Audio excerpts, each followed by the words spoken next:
Hello friends, welcome to the nursing notes YouTube channel. आज इस video के अंदर हम पढ़ेंगे चाइल्ड हेल्थ नर्सिंग का एक और टॉपिक जिसका नाम है effects of hospitalization on child and family. जब कोई बच्चा हॉस्पिटल के अंदर एडमिट होता है तो क्या क्या इफेक्ट्स देखने को मिलते हैं बच्चे के ऊपर और जो उनकी फैमिली होती है उनके ऊपर। क्या क्या ऐसी दिक्कतें आती है, क्या क्या ऐसे इफेक्ट्स दिखने को मिल सकते हैं, बच्चे का ग्रोथ होता है कि नहीं होता है हॉस्पिटल के अंदर, वही आज का हमारा टॉपिक होने वाला है। तो बिना किसी देरी के हम स्टार्ट करेंगे। अभी हम पढ़ रहे हैं यूनिट थर्ड का सेकंड टॉपिक जिसका नाम है effects of hospitalization on child and family. तो इस वीडियो के अंदर हम यही पढ़ने वाले हैं। चलिए ओवरव्यू की हम बात करते हैं तो सबसे पहले हम इंट्रोडक्शन पढ़ेंगे, देन हम मीनिंग पढ़ेंगे, effects of hospitalization on children, children के अंदर क्या क्या इफेक्ट्स देखने को मिलता है, फिर हम फैमिली के ऊपर क्या क्या इफेक्ट्स देखने को मिलता है वो भी हम पढ़ेंगे, फिर हम role of nurse in minimizing the effects of hospitalization. ठीक है, अगर कोई सा इफेक्ट ज़्यादा इफेक्ट्स देखने को मिलता है तो जो नर्स का क्या रोल हो सकता है हॉस्पिटल के अंदर कि वो मिनिमाइज कर सके इस इफेक्ट्स को। तो चलिए इंट्रोडक्शन से स्टार्ट करते हैं। Hospitalization is often a stressful experience for both the child and the family। ठीक है, देखो गाँव में क्या होता है, गाँव नहीं शहर की भी हम बात करते हैं। शहर में भी ये होता है कि जब बच्चा, छोटा बच्चा जब हॉस्पिटल के अंदर एडमिट होता है तो जो मेंटेलिटी होती है बड़ों की और बच्चों की या फिर बूढ़ों की, वो ऐसी होती है कि भैया हमारा जो बच्चा है वो हॉस्पिटल के अंदर एडमिट है तो क्या हो रहा होगा उसके साथ, क्या दिक्कत आ रही होगी, मतलब बहुत सारी स्ट्रेसफुल एक्सपीरियंस देखने को मिलता है हमें हॉस्पिटल से। ठीक है, बच्चे के लिए भी और फैमिली के लिए भी, क्योंकि बच्चे के लिए, बच्चे जो होता है उसके लिए भी एक नया नया एक्सपीरियंस देखने को मिलता है हॉस्पिटल के अंदर कि भाई मुझे यहाँ क्यों रखा है, मेरी फैमिली कहाँ है। मतलब बच्चा होता है लाइक 4 साल से बड़ा बच्चा है तो ठीक है, छोटा है तो फिर उसको कुछ समझ ही नहीं आता है। ठीक है, तो वही स्ट्रेसफुल एक्सपीरियंस देखने को मिलता है हॉस्पिटल के अंदर। It disturb the child normal routine, separated them from family and familiar surrounding and exposed them a stranger people procedure and environment। ठीक है, क्या होता है जो फैमिली का जो चिल्ड्रन का जो नॉर्मल रूटीन है वो डिस्टर्ब हो जाता है चाइल्ड का। और क्या होता है, उनको फैमिली से अलग रखा जाता है, बच्चे को फैमिली सराउंडिंग मतलब फैमिली से दूर रखा जाता है। Expose them to stranger thing, मतलब नए नए लोगों से बच्चे का मिलना होता है, नए नए प्रोसीजर्स होते हैं, नए नए इन्वायरमेंट्स वहाँ पे रहते हैं। तो बच्चा भी कंफ्यूज रहता है, वो भी एक स्ट्रेसफुल मतलब उसमें रहता है कि मेरे साथ क्या हो रहा है, मुझे क्या हो गया है। अगर वो समझदार है तो ठीक है, नहीं है तो फिर उसको तो कुछ समझ ही नहीं आएगा, फिर भी बच्चा रोएगा। Hence, pediatric nursing must understand the emotional, physical, and social and development effects of hospitalization and provide effective family-centered care। ठीक है, पीडियाट्रिक नर्सिंग एक ऐसी मतलब एक नर्सिंग केयर है जिसके अंदर बच्चे का जो इमोशनल्स है, फिजिकल एंड सोशल डेवलपमेंट जो इफेक्ट्स है वो अंडरस्टैंड किया जाता है। साथ ही साथ इसका ट्रीटमेंट किया जाता है। अगर कुछ कोई सी भी ग्रोथ एंड डेवलपमेंट से रिलेटेड कोई भी कंडीशन है या फिजिकल या सोशल या इन्वायरमेंटल कोई सी भी एक कंडीशन है इमोशनली, तो उसको ट्रीट किया जाता है। और साथ ही साथ प्रोवाइड किया जाता है, इफेक्टिव केयर प्रोवाइड किया जाता है और फैमिली सेंटर्ड केयर प्रोवाइड की जाती है पीडियाट्रिक नर्सिंग के अंदर। फिर हम बात करते हैं मीनिंग क्या है हॉस्पिटलाइजेशन की। तो hospitalization is a process of admitting the sick child into a hospital for treatment, observation and care. ठीक है, हॉस्पिटलाइजेशन एक ऐसी प्रोसेस है जिसके अंदर बच्चे, जो बीमार बच्चा होता है उसको एडमिट किया जाता है, साथ ही साथ हॉस्पिटल के अंदर ट्रीटमेंट किया जाता है, बच्चे का ऑब्जर्वेशन में रखा जाता है, बच्चे को होल बॉडी केयर प्रोवाइड की जाती है। For a child is not only a medical experience but also a major emotional and psychological events। ठीक है, ऐसा नहीं है कि बच्चों को मेडिकल केयर ही प्रोवाइड की जाती है हॉस्पिटल के अंदर, नहीं, बट कोई इमोशनल प्रॉब्लम अगर आ गई है, कोई बच्चे को इमोशनल डिस्टर्बेंस है वो, या साइकोलॉजिकल प्रॉब्लम आ रही है उसको, तो उसको भी ट्रीटमेंट किया जाता है हॉस्पिटल के अंदर। अब हम पढ़ते हैं मेन इफेक्ट्स क्या क्या देखने को मिलता है बच्चे के ऊपर। तो सबसे पहला जो इफेक्ट्स देखने को मिलता है वो फिजिकल इफेक्ट्स देखने को मिलता है बच्चे के ऊपर। Pain and discomfort due to illness और ट्रीटमेंट, क्योंकि फिजिकल इफेक्ट्स ऐसे देखने को मिलेगा, बच्चे को पेन हो रहा है, डिस्कम्फर्ट हो रहा है कोई सी भी इलनेस या के कारण, उसका ट्रीटमेंट किया जा रहा है तो उसको पेन और डिस्कम्फर्ट देखने को मिलता है। Loss of appetite and disturb sleep. ठीक है, हॉस्पिटल्स के अंदर बच्चे की जो स्लीप है वो भी डिस्टर्ब हो जाएगी और भूख नहीं लगेगी बच्चे को। फटीग और weakness due to illness and medications. Medications और इलनेस के कारण जो बच्चा है वो फटीग, थका थका महसूस करेगा और वीकनेस क्रिएट करेगा। क्यों? क्योंकि उसको भूख नहीं लग पा रही है और अच्छे से खा नहीं पा रहा है बच्चा, क्योंकि वो समझ ही नहीं आ रहा है कि मुझे एक्चुअल में इतनी ज़्यादा कैसी प्रॉब्लम हो गई कि मुझे हॉस्पिटल के अंदर रखा गया है। Delay in growth and development, ठीक है, ग्रोथ एंड डेवलपमेंट में डिले होती है। क्यों? क्योंकि वो हॉस्पिटल के अंदर है और वहाँ का इन्वायरमेंट अलग होता है, वहाँ पे बच्चे अच्छा से नहीं खा पाते, अच्छे से केयर नहीं हो पाती बच्चों की। लेकिन जो पीडियाट्रिक हॉस्पिटल्स होते हैं उसमें कई मतलब अच्छी से कोशिश करते हैं डॉक्टर नर्स, क्योंकि अब ऐसा तो है नहीं कि वहाँ पे एक ही बच्चा है, बहुत सारे बच्चे एडमिट होते हैं, तो इसलिए ग्रोथ एंड डेवलपमेंट भी डिले हो जाता है। Risk for hospital acquired infection, ठीक है, हॉस्पिटल एक्वायर्ड इन्फेक्शन का रिस्क होता है बच्चे के ऊपर, क्योंकि फिजिकल इफेक्ट्स उसमें भी देखने को मिलता है, क्योंकि बच्चा हॉस्पिटल के अंदर एडमिट है। अब बच्चे को इतनी ज़्यादा समझ तो नहीं रहती है, इसलिए आप कोई सा भी इन्फेक्शन आ गया उसके बच्चे के ऊपर चला गया, बच्चा मुंह में उंगली घुसा रहा है या फिर कुछ भी हो रहा है, तो उसको हॉस्पिटल एक्वायर्ड इन्फेक्शन देखने को मिल सकता है। सेकेंड आता है हमारा emotional and psychological effects. Fear and anxiety due to separation, stranger and medical procedure.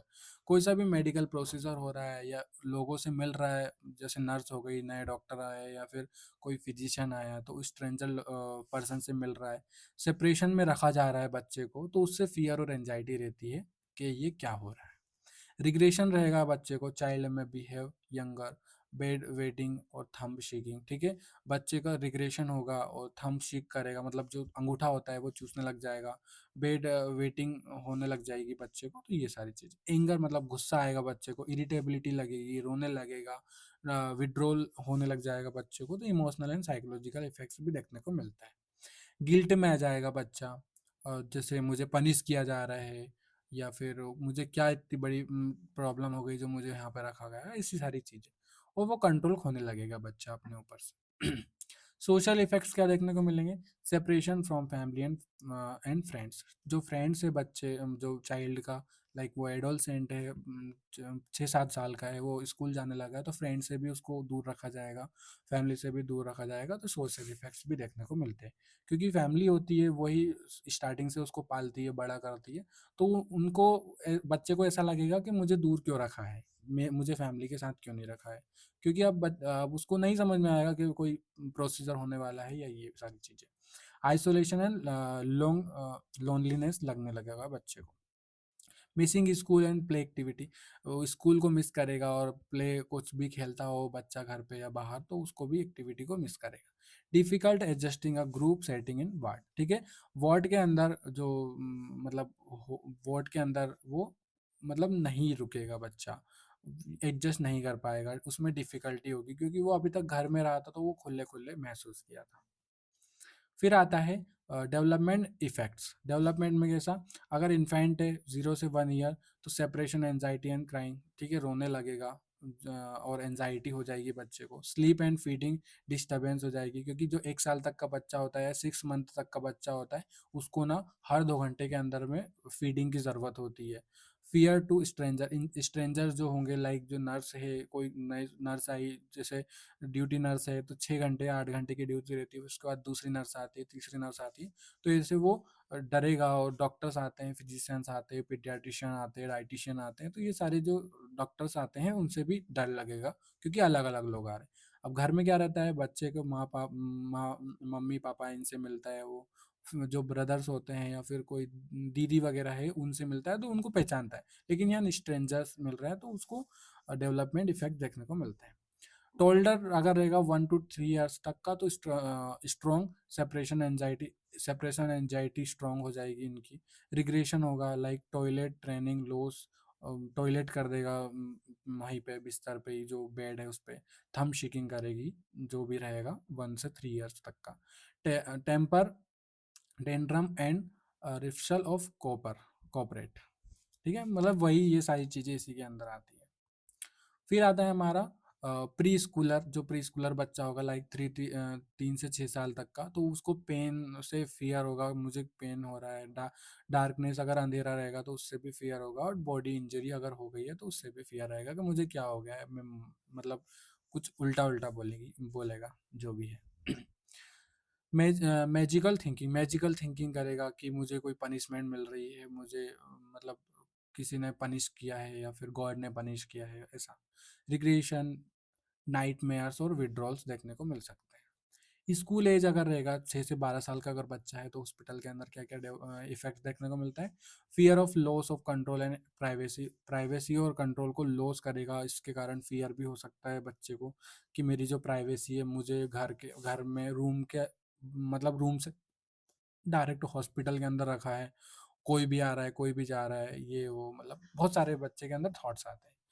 About school and friends, wearing about, मतलब वो बोलेंगे कि मेरे स्कूल के फ्रेंड्स कहाँ है, और मेरा स्कूल कहाँ है, मुझे स्कूल जाना है, फ्रेंड से मिलना है, ये सारी चीज़ें बच्चा बोलेगा। Curiosity about illness and treatment, ठीक है, क्यूरिसिटी रहेगी बच्चे को कि मेरी जो इलनेस है वो ट्रीटमेंट कब होगा, कितनी जल्दी होगा, मैं कब तक ठीक हो जाऊंगा या ठीक हो जाऊंगी, ये सारी चीज़ें। एडोलसेंट अगर बच्चा है, मतलब 12 से 18 साल तक का, तो बॉडी इमेज चेंजेस देखने को मिल सकता है, इसके कारण फियर देखने को मिलेगा बच्चे के अंदर। Loss of independency and privacy, ठीक है, इंडिपेंडेंसी और प्राइवेसी भी लॉस हो जाएगी क्योंकि हॉस्पिटल के अंदर है, घर में तो है नहीं। Anxiety about future and peer acceptance, ठीक है, एंजाइटी हो जाएगी फ्यूचर और पीयर एक्सपेक्टेंसेस। फिर आता है इफेक्ट्स ऑन हॉस्पिटलाइजेशन, फैमिली के अंदर क्या क्या इफेक्ट्स देखने को मिलता है, अभी हमने पढ़े थे चाइल्ड्स के अंदर। तो सबसे पहले फैमिली के अंदर आएगा इमोशनल इफेक्ट्स, जिसके अंदर फियर और एंजाइटी रहेगी कि चाइल्ड इलनेस आउटकम, ठीक है, बच्चा ठीक हो पाएगा कि नहीं हो पाएगा, या बच्चा कैसा होगा, क्या हो रहा होगा, क्या नहीं हो रहा होगा, ये सारी चीज़ें इमोशनल इफेक्ट्स लाती है मम्मी पापा के ऊपर, फैमिलीज के ऊपर। गिल्ट में रहेंगी family, feeling responsible for illness, ठीक है, जो मदर्स होती है वो बोलती है कि मैं ही जिम्मेदार हूँ उसकी बीमारी के लिए, ये वो। एंगर एंड फ्रस्ट्रेशन रहेगा हॉस्पिटल स्टाफ और सिचुएशंस अगर कैसी भी रही तो हॉस्पिटल स्टाफ के ऊपर एंगर हो जाएगा। जो भी फैमिली मेंबर्स होते हैं, लाइक फादर्स जो होते हैं, वो बहुत ज़्यादा एंगर हो जाते हैं, फ्रस्ट्रेट हो जाते हैं, कब तक हमारे बच्चे से मिलाओगे, ये सारी चीज़ें तो ये इमोशनल इफेक्ट्स के अंदर आती है। Helplessness due to lack of control, क्योंकि कंट्रोल नहीं रहेगा फैमिली के ऊपर, तो हेल्पलेस रहेंगे। डिप्रेशन एंड इमोशनल एक्सहिबिशन और प्रोलॉन्ग केसेस, ठीक है, डिप्रेशन में भी जा सकता है अगर कोई ऐसा केस मिल गया है जैसे ज़्यादा टाइम तक बच्चे को हॉस्पिटल में रहना पड़ रहा है। फिर आता है सोशल इफेक्ट, सोशल इफेक्ट्स क्या क्या देखने को मिल सकता है फैमिली के ऊपर। तो disturbing for family routine, family routine disturb हो जाएगा, क्यों, क्योंकि ज़्यादा टाइम हॉस्पिटल के अंदर ही फैमिलीज मेम्बर रहेंगे, उसके कारण। डिफ़िकल्टी मैनेजिंग अदर चिल्ड्रन और वर्क रिस्पॉन्सिबिलिटी, ठीक है, जो अदर वर्क है, जो घर का काम है, या फिर कोई ऑफिस वगैरह जाता है मम्मी पापा बच्चे का, तो वो भी उसमें भी डिफ़िकल्टी आएगी, अच्छे से काम नहीं कर पाएंगे, मैनेजिंग नहीं हो पाएगा टाइम, क्योंकि वही उनको यही डर रहेगा कि हम हमारा बच्चा कब आए, कब हम उससे मिले, ये सारी चीज़ें। Less time for social interaction, ठीक है, कम मिलेगा सोशल, मतलब जो बाहर जाने के लिए टाइम कम मिलेगा, क्योंकि ज़्यादातर टाइम हॉस्पिटल के अंदर ही उनको निकालना पड़ेगा, तो सोशल इफेक्ट्स भी इसमें भी आता है। Possible isolation from community supports, ठीक है, कम्युनिटी सपोर्ट्स, आइसोलेशन में रहेंगे फैमिली, क्योंकि हॉस्पिटल्स के अंदर ही रहना रहेगा, तो वो भी सोशल इफेक्ट्स के अंदर आते हैं। देन हम पढ़ते हैं फाइनेंशियल एफर्ट्स, तो फाइनेंशियल एफर्ट्स क्या क्या देखने को मिल सकता है फैमिली के ऊपर। Hospital expenses, travels, food and loading cost, ठीक है, जो मतलब फैमिली के ऊपर फाइनेंशियल फैक्ट देखने को मिल सकते हैं, जैसे कि हॉस्पिटल का एक्सपेंसेस, लाइक जो फीस है डॉक्टर्स की, वो बेड चार्ज क्या है, हॉस्पिटल की जो मेडिकेशंस है वो बहुत ज़्यादा कॉस्टली होती है, साथ ही साथ जो ट्रेवल्स, आना जाना, फूड्स, मतलब खाना पीना, अगर लॉन्ग टाइम के लिए बच्चा एडमिट है तो उसमें बहुत ज़्यादा फाइनेंशियल प्रॉब्लम देखने को मिल सकती है फैमिली के ऊपर। Loss of daily wages due to hospital visits, ठीक है, अब डेली वेसेज मतलब ये होता है कि जो डेली अर्निंग होती है जिनकी, जैसे किसी की किराने की दुकान है, किसी की कपड़े की दुकान है, या किसी का और कुछ है जिसकी डेली अर्निंग हो रही है, तो वो लॉस कर जाएगा उससे, क्योंकि वो हॉस्पिटल के अंदर ही रहेगा पेरेंट्स, ठीक है, तो उसकी वजह से जो उनकी डेली की जो अर्निंग है उससे भी वो हाथ धो बैठेंगे या नहीं कर पाएंगे। Economical burden on low income families, ठीक है, इकोनॉमिकल बर्डन आ जाएगा, क्योंकि जो फैमिली की इनकम है उससे ज़्यादा उनका ज़्यादा हॉस्पिटल्स के अंदर खर्चा हो गया है मंथली, तो उनको लोन लेना पड़ सकता है या इकोनॉमिकल प्रॉब्लम्स आ सकती है, तो यही इफेक्ट देखने को मिलता है फैमिली के ऊपर। फिर हम पढ़ते हैं role of nurse in minimizing the effects of hospitalization, ठीक है, नर्स कैसे मिनिमाइज करती है इफेक्ट्स को हॉस्पिटल्स के अंदर, फैमिली हो या बच्चा हो उसके ऊपर। तो सबसे पहले encourage parental presenting and participate in care, ठीक है। नर्स क्या कराती है, पेरेंटल प्रेजेंस करा, मतलब ऐसा करती है कि जो पेरेंट्स हैं उनको वार्ड्स के अंदर ही ले आती है और उनकी बच्चे की जो केयर है उसको, उसके लिए उनको बोलती है कि बच्चे की आप केयर करो यहाँ पे, जब तक ये हॉस्पिटल या वार्ड्स के अंदर है। थोड़ी बहुत देर के लिए उनको बुलाते हैं। Use play therapy to reduce fear और एंजाइटी। प्ले थेरेपी प्रोवाइड करती है बच्चे को ताकि जो फियर और एंजाइटी हो रही है बच्चे को वो रिड्यूस हो सके। Maintain a friendly and safe environment. Nurse क्या करती है, फ्रेंडली हो जाती है बच्चे से और सेफ इन्वायरमेंट क्रिएट करती है ताकि बच्चे को डिस्कम्फर्ट ना हो। Explain procedure in simple age property language, ठीक है, sorry, appropriate language, age appropriate language.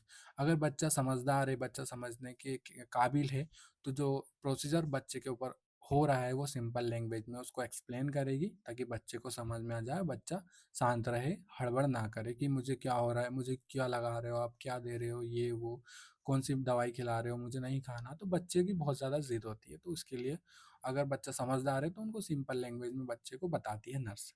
Provide emotional support and reassurance, ठीक है। इमोशनल सपोर्ट प्रोवाइड करती है बच्चे को और फैमिली को भी। Prepare the child for discharge and home care, ठीक है। डिस्चार्ज अगर हो रहा है बच्चे को लिए, बच्चे को तो उसको प्रिपेयर कराती है, साथ ही साथ होम केयर के लिए फैमिलीज को एजुकेट करती है कि आप बच्चे की केयर होम पे ही कर सकते हो, घर पे ही कर सकते हो।